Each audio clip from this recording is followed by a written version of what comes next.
tepat di jantung kota Solo. Berdiri bangunan tua dengan tembok kusam dan pintu besi yang mulai berkarat. Sekilas ia hanyalah benteng peninggalan masa lalu.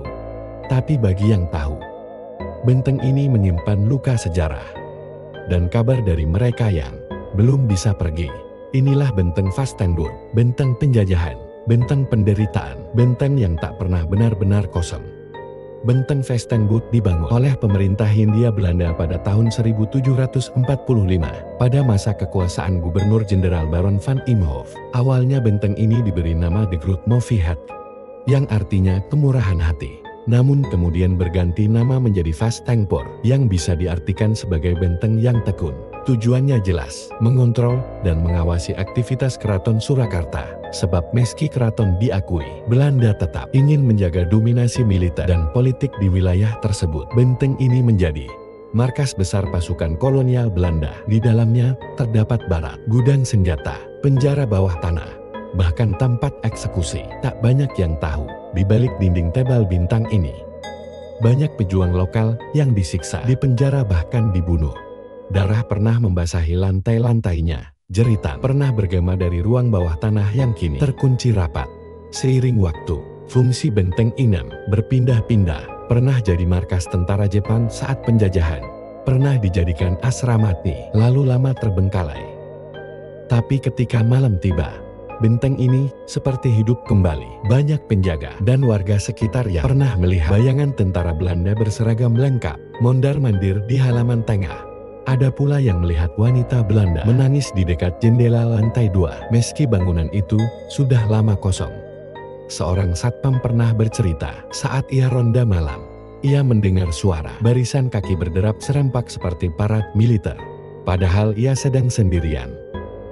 Dan suara itu berasal dari dalam ruang bawah tanah yang terkunci. Konon di bawah benteng Vastenburg terdapat ruang bawah tanah yang sengaja ditutup rapat oleh pemerintah. Dulu digunakan sebagai penjara dan tempat penyiksaan para tahanan. Ada yang bilang di sana masih tersisa bekas rantai, jeruji dan bercak darah yang menghitam. Beberapa arkeolog dan peneliti pernah mencoba mematahkan ruangan ini. Namun sebagian lorongnya hilang ditelan tanah dan reruntuhan, seperti sengaja dikubur. Ada juga lorong yang katanya tembus keluar benteng, bahkan sampai ke Keraton Surakarta. Tapi lorong itu kini ditutup dan siapapun yang mencoba masuk selalu mengalami kejadian aneh. Seorang warga Solo pernah berkata, kalau lewat depan benteng tengah malam, jangan menoleh ke dalam. Kadang ada yang berdiri di jendela, lihatin kita. Seorang mahasiswa yang pernah buat dokumenter juga mengaku kameranya tiba-tiba mati saat merekam bagian barat bentang, dan ketika berhasil menyala kembali, muncul siluet hitam berdiri di belakang rekannya. Padahal mereka cuma berdua di sana. Bahkan beberapa pemuda yang iseng memanjat benteng di malam hari, katanya mendengar suara orang diseret, disiksa dan menangis minta ampun. Hari ini benteng Vastenburg kadang digunakan untuk acara seni, festival, atau sekadar tempat foto. Namun aura dingin dan sunyinya tetap terasa. Langkah kaki kita bergema, seolah sedang diawasi. Benteng ini bukan hanya saksi sejarah, tapi juga makam bagi kenangan pahit dan arwah-arwah yang belum bisa pulang. Jika suatu saat kamu berkunjung ke benteng Vastenburg dan merasa ada yang mengikutimu dari balik dinding, jangan toleh ke belakang. Tepat di jantung kota Solo, berdiri bangunan tua dengan tembok kusam dan pintu besi yang mulai berkarat. Sekilas ia hanyalah benteng peninggalan masa lalu.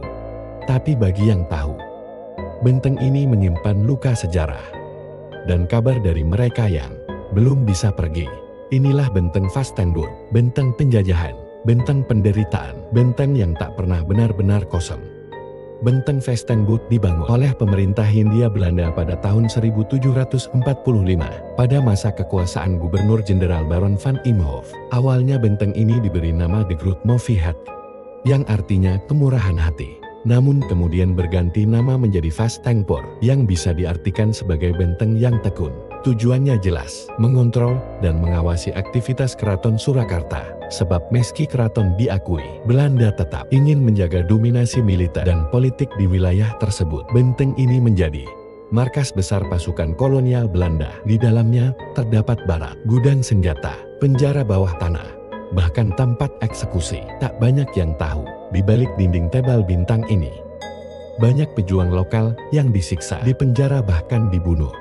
Darah pernah membasahi lantai-lantainya, jerita pernah bergema dari ruang bawah tanah yang kini terkunci rapat.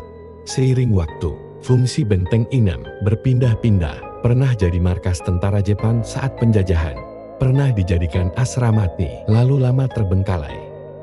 Tapi ketika malam tiba, benteng ini seperti hidup kembali. Banyak penjaga dan warga sekitar yang pernah melihat bayangan tentara Belanda berseragam lengkap mondar-mandir di halaman tengah.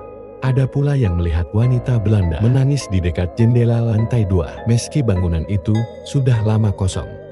Seorang satpam pernah bercerita, saat ia ronda malam, ia mendengar suara barisan kaki berderap serempak seperti parad militer, padahal ia sedang sendirian. Dan suara itu berasal dari dalam ruang bawah tanah yang terkunci. Konon di bawah benteng Vestenborg terdapat ruang bawah tanah yang sengaja ditutup rapat oleh pemerintah. Dulu digunakan sebagai penjara dan tempat penyiksaan para tahanan. Ada yang bilang di sana masih tersisa bekas rantai, jeruji dan bercak darah yang menghitam. Beberapa arkeolog dan peneliti pernah mencoba mematahkan ruangan ini, namun sebagian lorongnya hilang ditelan tanah dan reruntuhan, seperti sengaja dikubur. Ada juga lorong yang katanya tembus keluar benteng, bahkan sampai ke Keraton Surakarta. Tapi lorong itu kini ditutup dan siapapun yang mencoba masuk selalu mengalami kejadian aneh. Seorang warga Solo pernah berkata, kalau lewat depan benteng tengah malam, jangan menoleh ke dalam. Kadang ada yang berdiri di jendela, lihatin kita. Seorang mahasiswa yang pernah buat dokumenter juga mengaku kameranya tiba-tiba mati saat merekam bagian barat bentang. Dan ketika berhasil menyala kembali, muncul siluet hitam berdiri di belakang rekannya. Padahal mereka cuma berdua di sana. Bahkan beberapa pemuda yang iseng memanjat benteng di malam hari, katanya mendengar suara orang diseret, disiksa dan menangis minta ampun. Hari ini benteng Vestenborg kadang digunakan untuk acara seni, festival, atau sekadar tempat foto. Namun aura dingin dan sunyinya tetap terasa. Langkah kaki kita bergema, seolah sedang diawasi. Benteng ini bukan hanya saksi sejarah, tapi juga makam bagi kenangan pahit dan arwah-arwah yang belum bisa pulang. Jika suatu saat kamu berkunjung ke benteng Vestenborg dan merasa ada yang mengikutimu dari balik dinding, jangan toleh ke belakang. Tepat di jantung kota Solo, berdiri bangunan tua dengan tembok kusa dan pintu besi yang mulai berkarat. Sekilas ia hanyalah benteng peninggalan masa lalu. Tapi bagi yang tahu, benteng ini menyimpan luka sejarah dan kabar dari mereka yang belum bisa pergi. Inilah benteng Vestenborg, benteng penjajahan, benteng penderitaan, benteng yang tak pernah benar-benar kosong. Benteng Vestenborg dibangun oleh pemerintah Hindia Belanda pada tahun 1745 pada masa kekuasaan Gubernur Jenderal Baron van Imhoff. Awalnya benteng ini diberi nama De Grootmoedigheid, yang artinya kemurahan hati. Namun kemudian berganti nama menjadi Vestenborg, yang bisa diartikan sebagai benteng yang tekun.